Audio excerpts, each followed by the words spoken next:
Assalomu alaykum hurmatli radio anglag'uvchilar. Adabiy anglatish programmamizni anglashinglarni qarshi olamiz.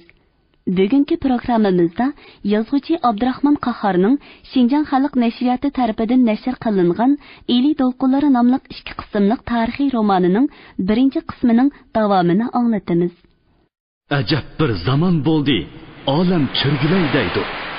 Yurakdagi zardab suv qonga o'rilay deydi. Bu nima degan zo'rliq? Osh dedi badok, mol dedi badok, berdi dedi badok. Endi qizimizni so'ramdikan.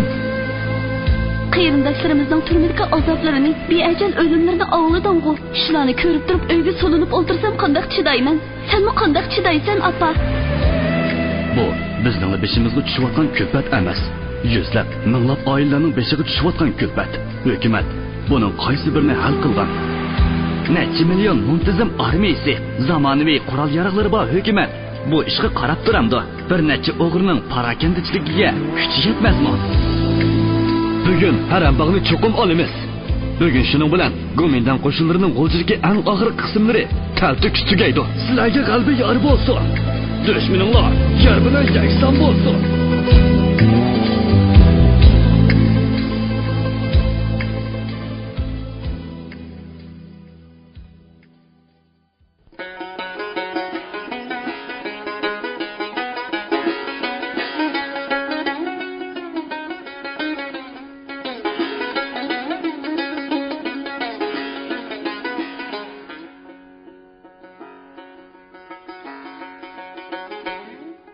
Bir yerda zo'rliq, bir yerda yig'izara, bir yerda qon, bir yerda o'lim.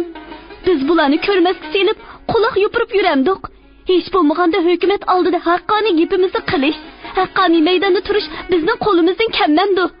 Ba'zi o'qituvchilarimizning haqqoniy gaplari, nutqlari, bizdan kutgan umidlari esimizdan chiqdimi? Uning ahdisidan chiqqudek iroda, kuch, vijdon bizda yo'qmi? Uning ko'zlarida g'azab uchqunlari chaqnab, yuziga chechilgan bir necha tal chechi titraydi. Chiroyi surlik tus olgan edi. U qurg'in lavlarini namdab qo'yib, so'zini davomlashtirdi. Biz maktab tashkilining og'ziga qaradik, og'ziga qarab meshaga keldik, lekin haq sado chiqmadi. Keyin bilsak, ularning soqchilar bilan, yiliqi mulunda qarishib yurgan ko'kchaponliklar bilan tili birkan. Biz endi tushundik. Jur'at qilib bosh soqchi idorasiga berishimiz, tutilib ketilganlarning izdirkini qilishimiz kerak. Ularning gunohsizligini jakarlatib, yondirib chiqishga jiddiy harakat qilishimiz kerak. Shu chaqda hayajonlangan o'quvchilar javob chelishib, uning so'zlarini ma'qullashgan edi. Mana shu so'zi uchun Rayhon bugun tutildi. Bir cherik miltiqning qo'ndiqi bilan oldiga devaylab kelgan mo'mayning maydisiga urgan edi. Mo'may keyniga santirilib yiqilib tushdida yetib qoldi. Rayhon keyniga burilib "Appa" deb qattiq varqiradi. Uning ovozi bo'ronga qo'shilib sadosiz yo'qolib ketdi. Cherik miltiqining qo'ndiqi bilan uni oldiga ittardi. Qiz tirajab turib elib, birdil olg'a etilib chiqib, yiliqi cherikni kuchab qattiq tepdi. Cherik o'ngdisiga tushdida ikki do'mlab berib, eriqning ichiga tiqildi. Qo'lidagi miltiqi qonqib neriga tushdi. Shuningdan keyin boshqa cheriklar Rayhonning udul kelgan yeriga urib, uni yiqitdi ham dastlab ketishdi. Qiz hushidan ketdi. Soqchilar uni so'rab moldi. U hushiga kelganda qattiq azob va xo'rliq his qildi. U shu topda o'zini qo'g'daydigan nodamning bo'lishini to'liq orzu qiladi. Nodam yeziliq shu malay yigit Rayhonga esilgan ofitserning adibini rosa kelishtirib bergan emasmidi? Nima degan jur'atlik, nima degan vijdonlik, qo'rqmas yigit ha? Hozir u bu yerda bo'lgan bo'lsa, cheriklarga shirdak aytilmasmidi? Qamchisini yerga urib, Rayhonni himoya qilmasmidi? Mana cheriklar yana bir tor ko'chadan 50 yoshlar chomisidagi chor soqolliq bir odamni haydab chiqmoqda. Ammo uning qo'li bog'lanmagan. Yenida birga kelayotgan puxrachi kiyingan birsi uningga qarab, "Balangning nadligini aytamsan yo'qmi? Yaxshiligini izdamsan yomonliknimi?" "Aytib o'taman-ku, 3 kunning oldida chiqib ketgan deb, nega bordiganligini hozirgi yoshlar ota-onasiga aytamdi. Azbiroyi, men bilmayman. Sen bilmaysan, shundaqmi? Men seni hozir biladigan qilaman. Hozir biladigan joyga opiraman. Xap to'xtab tur. Dedi u parqirgan ko'zlarini uningga tikkinicha. Uning chiroyidan vahshiylik yig'ib turadi. Har bir uydan tutib chiqqan odamlarni kichik ko'chalardan elib chiqib, bo'sh va jimjit qolgan cho'ng ko'chaga yig'di. Shu asnoda sandiq ko'zublik qizil sirlangan ikki mashina chirqirab kelib to'xtadi. Puxracha kiyingan birisi mashinaning keyindagi eshikni jaloqiltib ochdi. Tutilgan odamlarni ittirishib chiqarib, sandiqning ichiga soladi. Eshik etilishi bilanla mashina yana dahshatli chirqirab uchqandek yurib ketdi. Shamol gurkirmoqda. Dal daraxtlar shovqin solmoqda. Hukumatning olti o'g'ri degani inqilobchilar ekan. Inqilobchilar hozir Nilqida g'alaba qilib yetibdi. Ozodlik tashkiloti hozir qaltis ishlayotdi.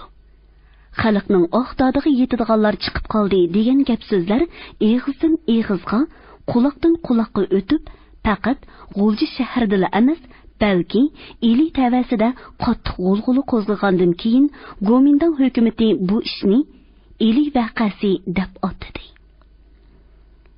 Ili vaqasi degan bu gap chiqish bilanla hukumat ichida darrov qandoqdir bir vahima paydo bo'lib, hukumat amaldorlari ansizlikka tushib, o'ltirsa qopsa shuni o'ylaydigan, shuni so'zlaydigan, o'ylagan seri texmi qo'rqadigan, hatto kechalari tushidimu Eli vaqasini tushib, jo'ylib uyg'onib ketadigan.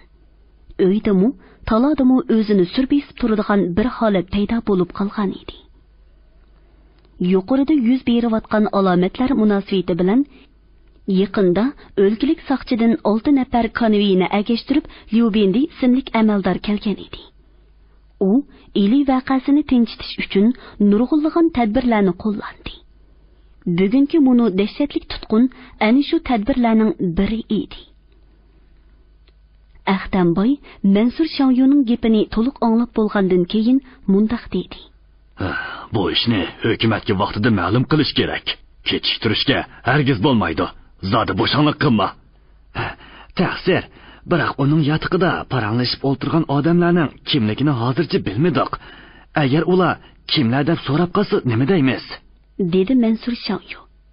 Ahtamboy o'ylanib qoldi. Bosh soqchi idorasi yaqinda shahar, nahiya, rayon, yezilog'icha uqtirish chiqarib, hukumatga qarshi harakat qilgan, xalqni qutratgan, kechalari uxlamay bir yerga yig'ilib gap so'z qilgan. 6 o'g'ri bilan munosabati bo'lgan yoki munosabati bor deb gumon qilingan odamlarni ma'lum qilishni talab qilgan edi. Sen kirib, mundoq demamsan, dedi Ahtamboy xiyoldan beshini ko'tirib. Uning yotiqida ba'zi kunlari yerim kechigacha, hattoki tong otquchi gudunglashib, paran qilib, majlis ichib chiqadiganlar bor. Ularning kimligini bayqayli deguncha vaqt o'tib ketmasin, vaqtida moshni bo'lsin ma'lum qilaylik dedik degan. Yaqin orada ularning kimligini aniqlab, yana ma'lum qilmoqchimiz. Qandoq deysan? Balki shuning o'zini akirib ketsa, qolganlarini so'roq bilan bilib bilish taslamsan.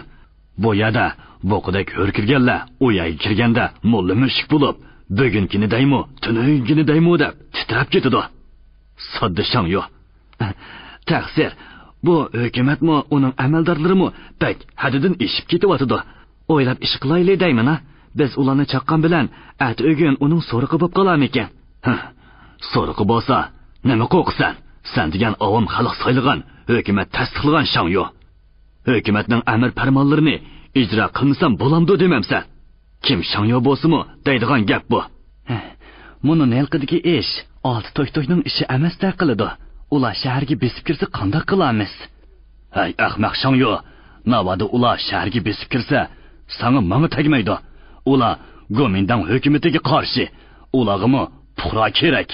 Ularni qo'llab, deginni qilib yuraversan. Al Qoyon, sen shu yon emasmi? Besib kirsa, menmi, senmi ularni boqamiz texi. Agar hukumatni qo'rib olsa, ularni xalqqa siliq soladi. Sen yana kerak bo'lasan, bo'lmasa qandoq put tashlab turdi deysan. Ammo shuni bilginki, ularning siliqi bularninkidan yengil bo'ladi. siliq egri bo'g'ashqa ular Gomindonga qarshi qo'zg'alyotidi. Shuni mo'ljallayapmidingmi? Mayli amsa, shuni bo'lsa-mu ma'lum qilib turay. Ha, hukumat uqtirish chiqargandan keyin uningga javob qilish kerak emasmi? Bundaq ishni hargiz bo'sh chaqlamaslik kerak. Bu apandi degan haqdan har balo keladi ekan. Elqin Nosirning o'g'li Nodir deganmi apandi emasmidi? Ani shumi hamma baloni terib, hukumatga qarshi chiqib, oxir o'z beshini yedi-ku. Aqtamboyning shu so'zlaridan keyin Mansur Shangyoning oldida keng yo'l ochilgandek bo'ldi-da, o'ylanib o'ltirmayla shu kuni shaharga ot chopdi. Mansur Shangyo chiqib ketgandan keyin uyiga O'rnisaxon etilib kirdi. "Nima? Uni tutib beramsizlar? O'rliqa qanday qiladi? Jim yotgan yilonning beshini dastiganda qizning xiyolida yo'qishni o'zlari qo'zg'adilar. O'rliqa hozir Cho'qir apandiga o't qavab bo'lib ko'yib yuradi. Tutib kelsa O'rliqa nima bo'lar?" Qo'y xotin, u chaqda shafqat qilganimmi to'g'ri edi. Hozir bundaqlarni tutib berganmi to'g'ri. Lekin birga ting'uchi bo'lma. Yomoniga kelsa, Mansur tutib bergan deb qutulaman. Kim biladi? Bu olti o'g'ri degini keyin yur so'ramdi teg'i. Ularning saroyda qilishgan gapi yon uyga anglanib turadi. U uyda O'rnisaxonning singlisining qizi Hurliqa ismli go'zal qiz olqonlari bilan engikini tirab, deraza yonida xiyol surib o'ltiradi. Boy u qizni Anvarga chetib qo'yish uchun bir necha yil burun bu yerga akeltirgan. O'rnisaxon qizni atlik payitlarni tepib, Anvar bilan 2-3 qitim uchrashtirdi. Dastlabki qitimda qizga bu Cho'qir apandi bir qismi ko'rindi. Lekin o'qituvchining gap so'zlarining joyidaligi, kiyim-kechaklarining pokizratlikligi, axloqiy fazilati, ayollarga bo'lgan tabiiy hurmati qizni ta'sirlantirib qo'ydi. Shu kuni kechasi qiz yarim kechagacha o'ylab chiqdi. Cho'qirlik qilib bo'lmasa chiroyim yomon emas, chiroyiga choy quyib ichkili bo'ladimi? Kambag'al bo'lsa mayli emasmi? Meni texmi hurmat qiladigan bo'ladi, gapimdan chiqmaydi. Boy bolalarga tegsam, meni xorlab qo'ysa, uningdan ortiq dard bo'lamdi. Yomonlasam, yosh turib tulqasam tugumas azob. U chaqda turmush lazzati qiyin. Iyiq bo'lsin-mu, erim bo'lsin deganlar bekor aytmagandi. Eng yaxshisi ota-onasining urug' tuqqanlarining yo'qligi. Men qiynondarchilik qiladigan yo'q. Nima qilsam shuni qilaman. Menga ko'rpisammidi, chinini chiniga urdi deganlardan xoli. Hech nimasi bo'lmagandan keyin baliqul bo'libla uyga kirsa, bizning yolg'izligimizda oilamizga boshpanoq bo'lmamdi. Singillarimning beshini silab o'qitmamdi. Boshqa yerga yotliq bo'lib kelsam, opam, singillarim qanday qiladi? Bizning oilaga toza bo'pkan. Boy otamning aqliga opirin. Toza muvofiq odam tepibdi. Hur hadamga aytay, mayliday. Mana shundaq shirin xiyollar bilan O'rliqaning ko'nglida shu kuni kechsila Anvar apandiga nisbatan issiq bir tuyg'u paydo bo'lib qoldi. Ikkinchi qitim ko'rishgandan keyin bu issiq tuyg'u muhabbat kuyiga aylandi. Biroq echinishlik yeri O'rliqa Anvar apandidan muhabbatlik so'z anglay olmadi. O'zi o'ylaganlarini deydesa, qizlik nomusi yo'l qo'ymadi. Mana shu tarbiy uni qiynashga boshladi. Muhabbat o'ti o'choqda yongan o'tga o'xshamaydi. U ba'zida yonadi, ba'zida o'chidi. Ammo muhabbat o'tini o'chirgili bo'lmaydi. Vaqt o'tgan sari u Cho'qir apandiga o't qavob bo'lib ko'yishga boshladi. Oldidagi xushal kunlarni kutib bu uydan ketmadi. Bu boyni boyiqidek qo'rqinchli xufiyani parang qiladi deb asla o'ylamagan. U bu gapni anglaganda dastipida put qo'lida jon qolmadi. Keyin osta-osta darmonini yig'ib oldirab o'rnidan turdi. Ularning qadami shahar sirtiga tashlandi. Tushdan keyingi mezgil, havo tutuq. Yomg'ir yog'magan bilan osmonda sangilishib turgan qaramtul ko'kich bulutlar go'yo qayg'uliq ko'ngilga o'xshaydi. Yezi yo'lida 4 otliq kishi ketib boradi. Oldidaroq mongan yolg'iz biri soqchi idorasining amaldori bo'lib, puxrachi kiyinib olgan.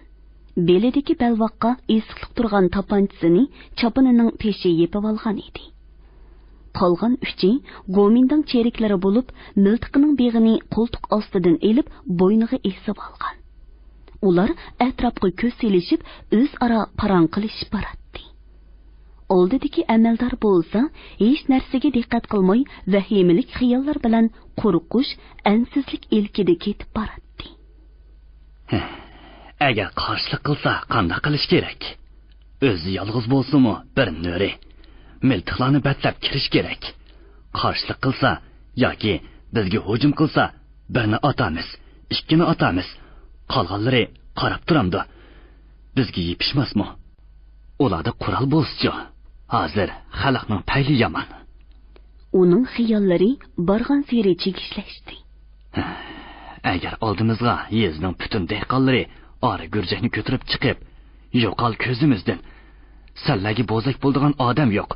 Eli ko'rgilikni ko'rsatmaymiz desa, qanday qilish kerak? Uning vahimalik xiyollari tehi oxirlashmay turibla, yo'l bo'yidagi yo'g'on bir tupchig'ning keyindan bir to'shqon chiqib qochdi.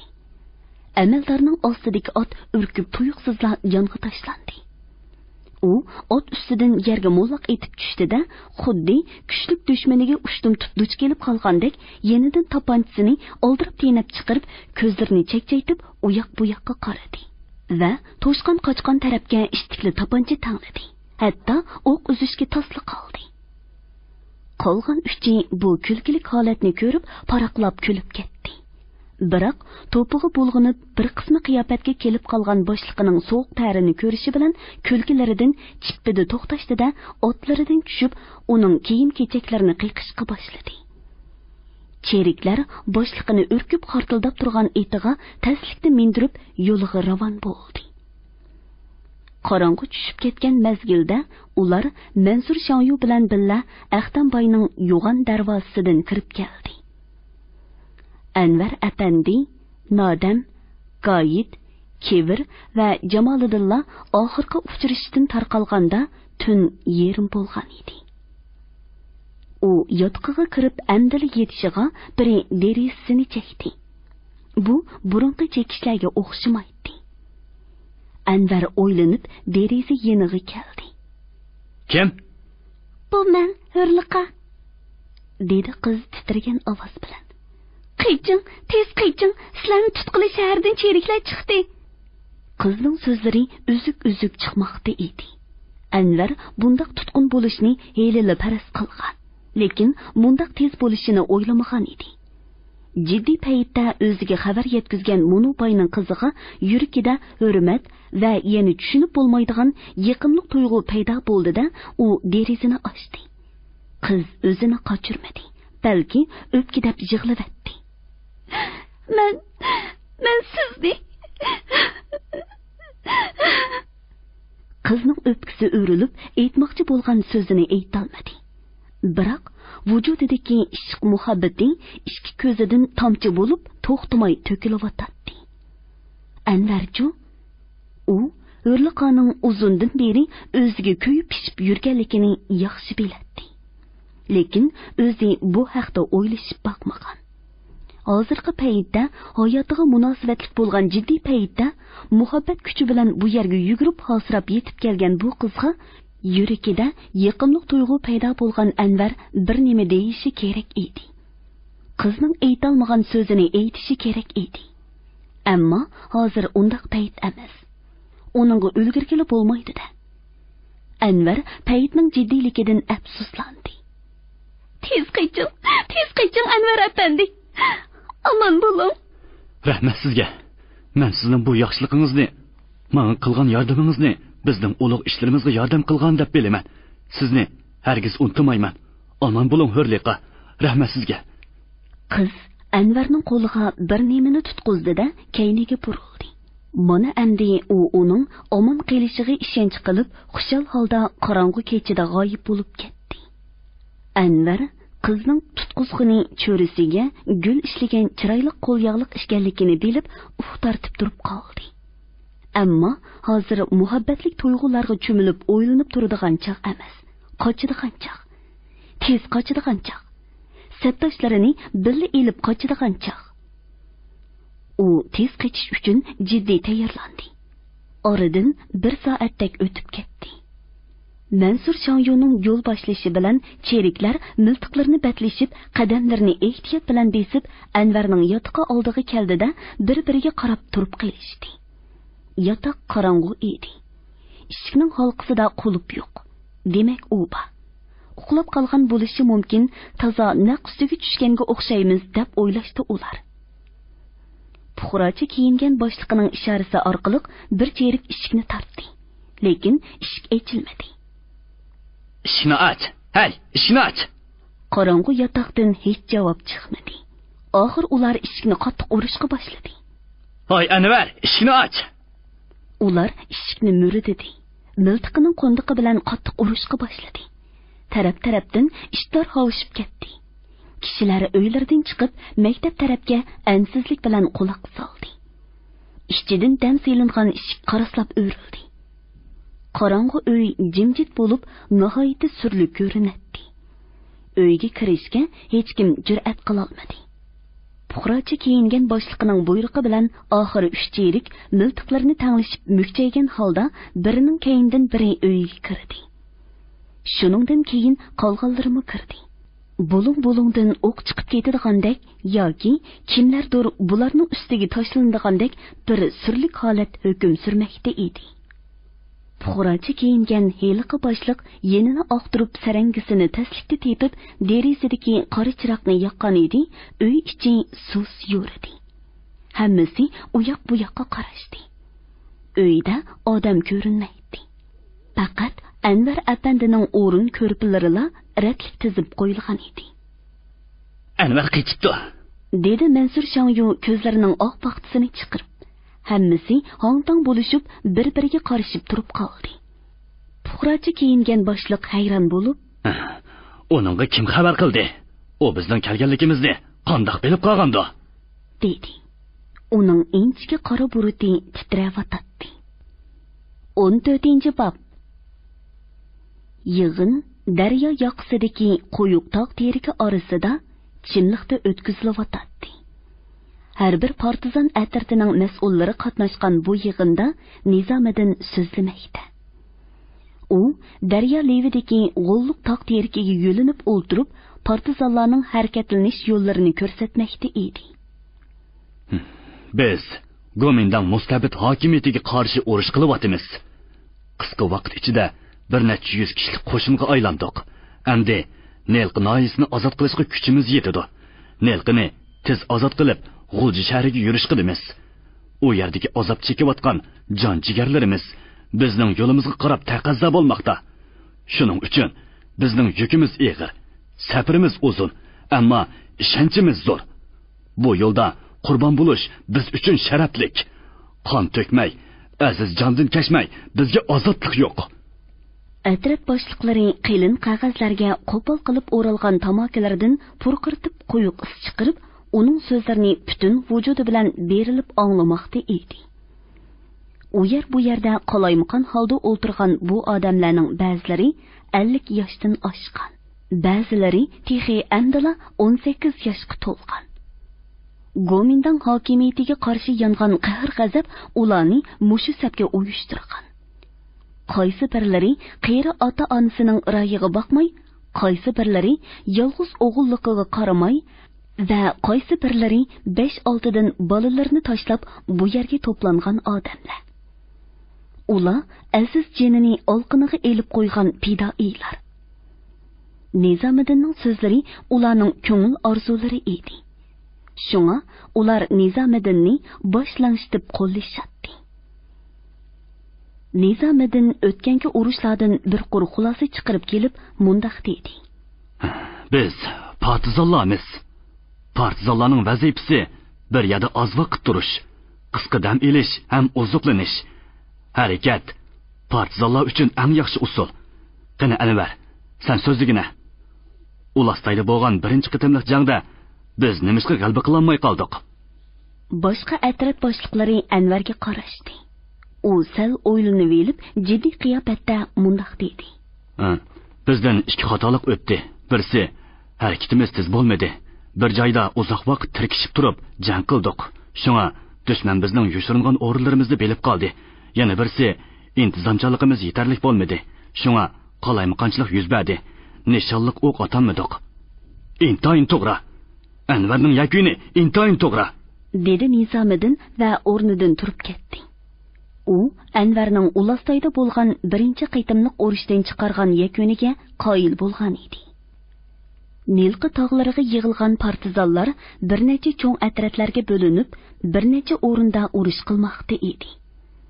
Tunugin kechida qo'mondonlik shtabida yig'in bo'lib, yig'inda urush qilish taktikasi, qurol yaroq yetishmaslik, razvedkani kuchaytirish, intizom va oziq-tulik qatorliq masalalar muzokara qilingan edi. Nizomiddin o'z atratlariga shu yig'inda qaralgan ishlarni yetkazmoqda edi.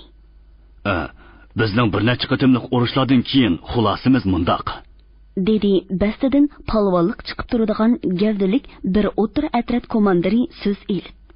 Har bir atratning razvedka ishi o'z oldiga bo'lmasa qamlashmaydi ekan. To'g'ri, bu masalani muzokara qilgan. Men hozir yetkazaman, dedi Nizomiddin darhol. Bir necha qitimliq urush amaliyoti isbotladiki, komandir qobil aytgandek, har bir o'tir atratlarda bir razvedka guruhi qurilmasi bo'lmaydi ekan. Partizanlik urushda razvedka g'alaba qilishning asosiy desammi ortiqlik ketmas. Bir joyda uzoqroq turish uchun dushman ahvolini to'liq bilish kerak. Buningda nimaga yo'linimiz? Albatta, razvedka qilishga yo'linimiz. Razvedkachilarimiz ko'pchilikka yo'lindi. Ko'pchilikka yo'langanda har qachon ustunlikda turg'ili bo'ladi ekan. Ham urushning g'alabasini qo'lga keltirishda foydasi nihoyatda zo'r bo'ladi ekan, dedi Anvar. Biz Toshtamonda bir mashina o'q-to'rini nihoyatda o'ngishli qo'lga tushirdik. Dastlabda toy yuk bisilgan 2 mashinani o'tkazib etdik.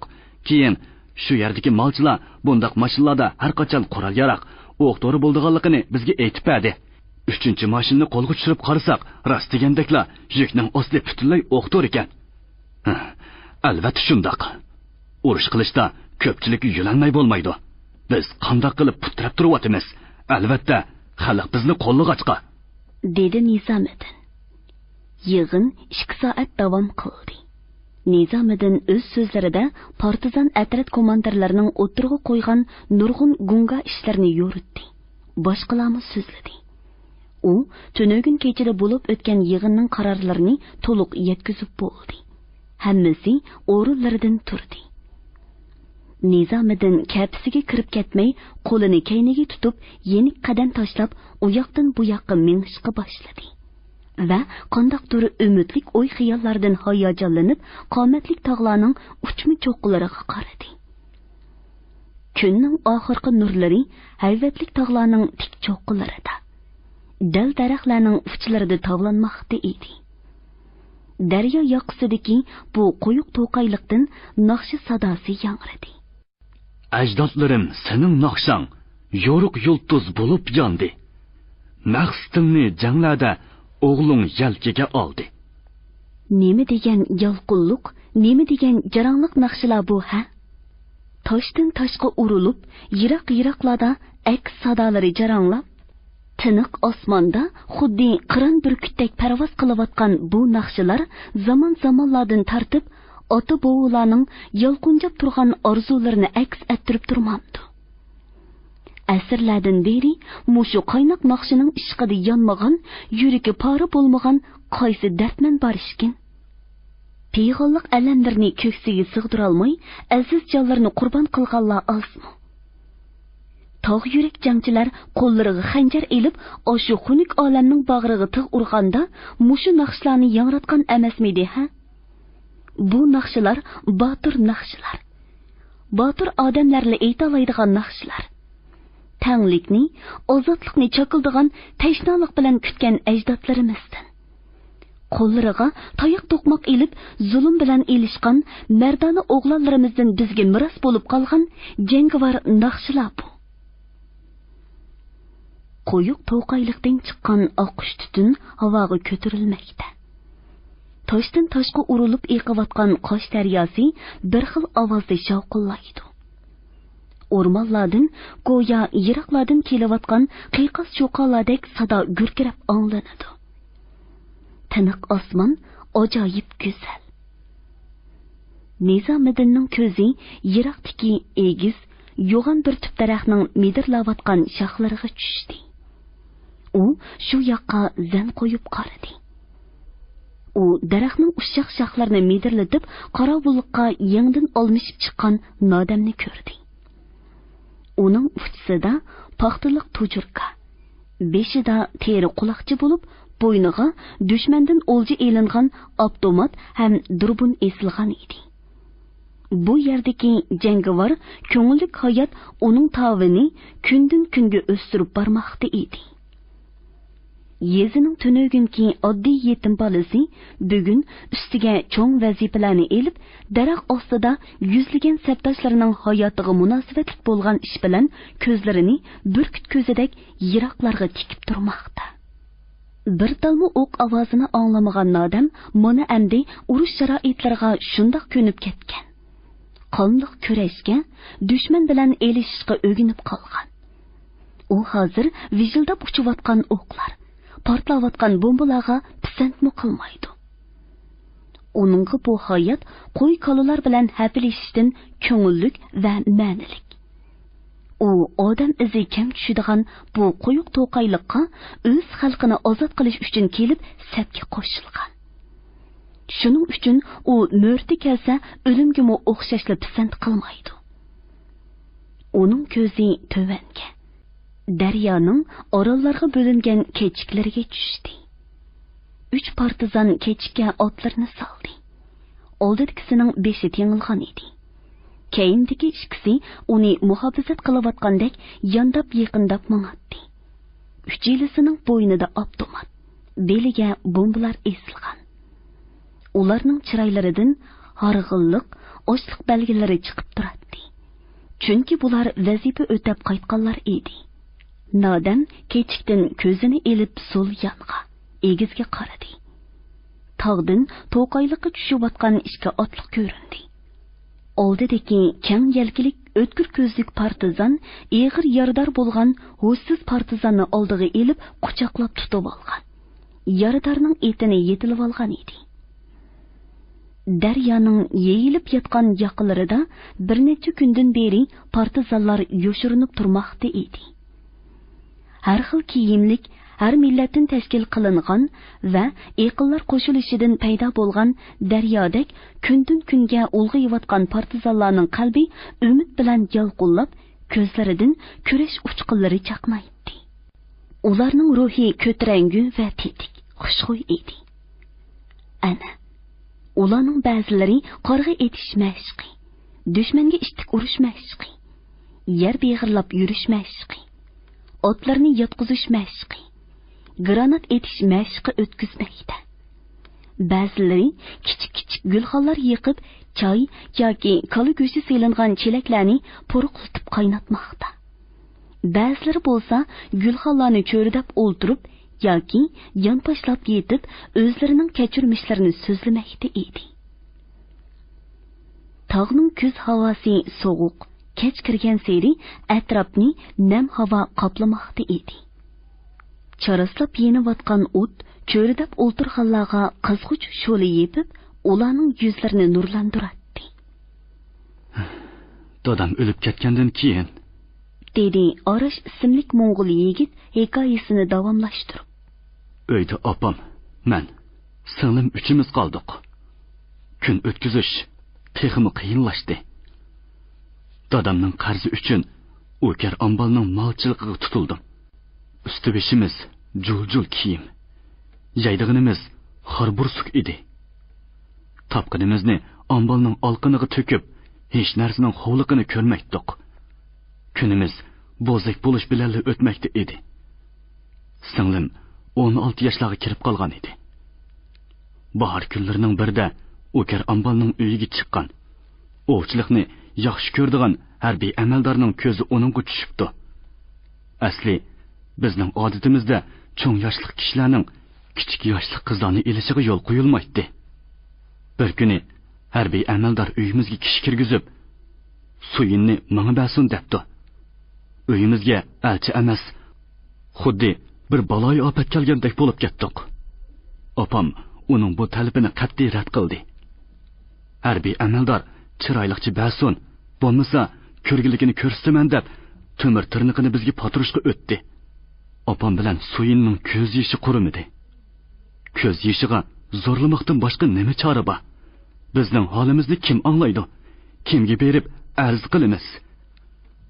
So'roqchilarning eng cho'ngi shuning o'zi tursa.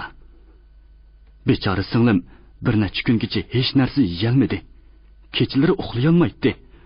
Mobodo uxlab qolsa, ana amaldor kelyotdi. Apa meni qutqizinglar deb joylab uyg'onib ketdi. U qo'raydek qurib ketdi. Men tishimga besib, g'azablanib, azoblanib yuratdim. Mana shundoq azobli kunlarning bir kechasi harbiy amaldorning bir necha odamlari kelib, qarshiligimizga qaramay Soyinni bo'lib ketdi. Men chang to'zitib yurib ketgan bir to'p ortiq bo'lonchilarga qarab, mushtirimni to'kkinimcha turib qoldim. Opam bo'lsa, ularning kaynidan xeyli yergacha yugurib berib, "Soyin, jinim bolam Soyin" deb varqirab, hushidan ketib yiqildi. Yig'ladik, qoshidik, uningdan neriga o'tolmadik. Biroq xuddi qanotidan ayrilgan qushdek singlimdan ayrilib qoldik. Kim o'z farzandini bo'rning changiliga tashlab berishni xohlaydi deysizlar? Amaldor singlimni bo'lib ketgan kunning ertasi Soyinning o'lim xabari keldi. Beshimizga tushgan dahshatli bu xabar kichikgina kigiz uyimizni zilzilaga soldi. Texmi qayg'uli kunimiz boshlandi. Opam esini yo'qotib, sumaylinib yetib qoldi. Soyin xo'rliq chidamay, vijdon azobida to'lg'inib, oxir bir xoli fursatni tepdi-da, taqib qarab qechibdi. Ancha yiroq bo'lmagan egiz xodi toshning ustiga chiqib, qo'g'lab kelganlar yetib kelguncha, "Xo'sh opa, xo'sh aka, xo'sh urug' tuqqanlarim, xo'sh tog'larim" debdi-da, o'zini cho'nqur hangga tashlabdi. 20 yoshlarga kirib qolgan qora qo'mchoq, xushxuy, qosh ko'zlarini uchirib so'zlaydigan bu yigitning ko'ziga yig'i yamashgan edi. Uning yoshga to'lgan ko'ziga hikoya anglab o'ltirganlarmi, to'qayliqlarmi, tog'larmi g'uva ko'rindi. O'tni cho'ridab o'ltirganlar jiddiylashib, ko'zlaridan zo'migarlikka, vahshiylikka g'azab uchqunlarini cho'chirtib, jinjit bo'lishib ketgan. Hurmatli radio anglag'uvchilar, yozuvchi Abdurahmon Qahharning Shinjan xalq nashriyati tarafidan nashr qilingan Eli to'lqinlari nomli 2 qismliq tarixiy romanining 1 qismini bugun mush yergacha anglatdik. Davomini ertadagi programmamizda anglaqaysizlar. Quchoq yetmaydigan qarag'ayning yinidan chiqib, cho'qmoq bilan uning beshiga shunday qattiq soldimki, amaldor voyjon deyishkimi ulgurolmay, necha yumlab berib, yildizi bilan qo'mirilib tushgan yo'g'on bir qarag'ayning ostiga tiqildi-da, unsiz bo'lib ketdi. Mana shundoq nurg'un jigarlik savodashlarimiz turmida nelqini olsak, shaharga tezroq hujum qilib kirsak, shularni ozod qilsak, bu nima degan ulug' ish bo'lgan bo'ladi-ya? Olti o'g'rini yo'qotib, g'alba bilan qaytsangiz, shahartimizning, martabamizning qanchalik o'rlaydiganligini esingizda chin tuting.